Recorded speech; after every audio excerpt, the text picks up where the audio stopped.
श्री गुरुचरित्र अध्याय 42 विश्वकर्मा आख्यान. सायनदेवाला वरदान. श्री गणेशाय नमः.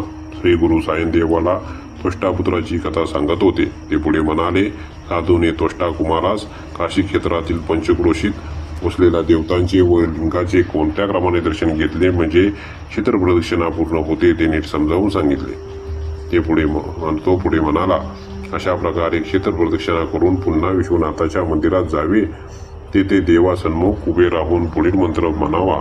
जय विश्वेश विश्वात्मक काशीनाथ जगतपते तत्प्रसादान महादेव कृता क्षेत्रप्रदक्षिणा अनेक जन्म पापानी कृतानी मम शंकर तथानी पंचक्रोशात्मा कृता लिंग प्रदक्षिणा.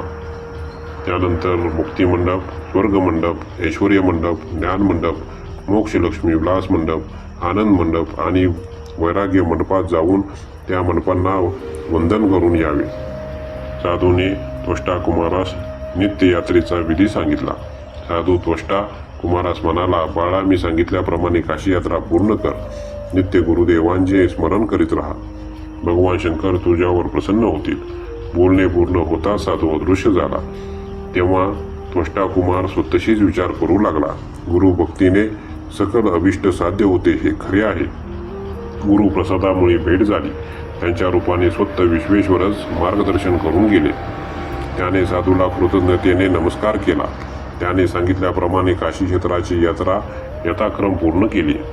त्यामुळे प्रसन्न झालेल्या विश्वनाथाने त्याला दर्शन दिले आणि वर मागण्यास सांगितले. त्वष्टा कुमाराने त्याला सर्व वृत्तांत सांगितला. तेव्हा विश्वनाथाने तुझ्या गुरुभक्तीने मी तृप्त झालो आहे असे प्रशंसोद्गार काढून त्याला विश्वकर्मा असे नाव दिले. त्याला सर्व विद्यांमध्ये पारंगत करून सृष्टी रचनेचे विलक्षण सामर्थ्य दिले. सृष्ट्याच्या या पुत्राने काशीमध्ये स्वतःच्या नावाने विश्वकर्मेश्वर लिंग स्थापन केले. तेथून तो गुरुगृही आला. गुरूंसाठी घर, गुरुपत्नीसाठी चोळी, गुरुपुत्रासाठी पादुका व गुरुकन्येसाठी घरकुल, स्वयंपाकासाठी भांडी अशा सर्व वस्तू देऊन गुरुला व त्याच्या परिवाराला संतुष्ट केले. त्या सर्वांना वंदन केले. तेव्हा गुरुने त्याला दृढ आलिंगन दिले व म्हणाला, बाळा, तू चिरंजीव होशील. तुझी कीर्ती अखंड राहील. तुला अष्टसिद्धी व नवनिधी प्राप्त होतील. तुला कधीही चिंता व कष्ट होणार नाही.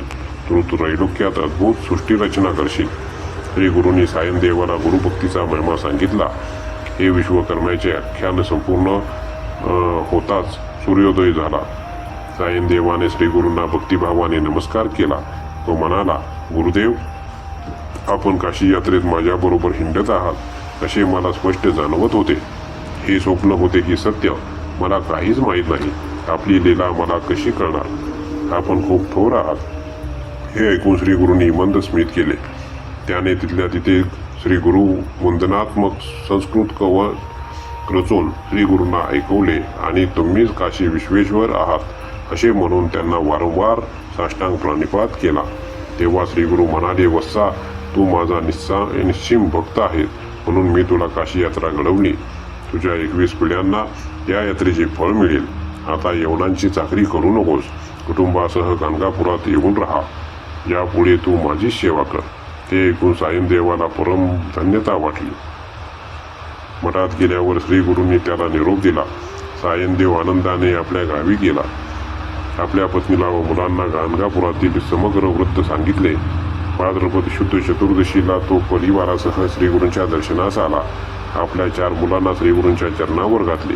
श्रीगुरूंसाठी स्तुतीपर प्रासादी कवन कानडी भाषेत म्हटले.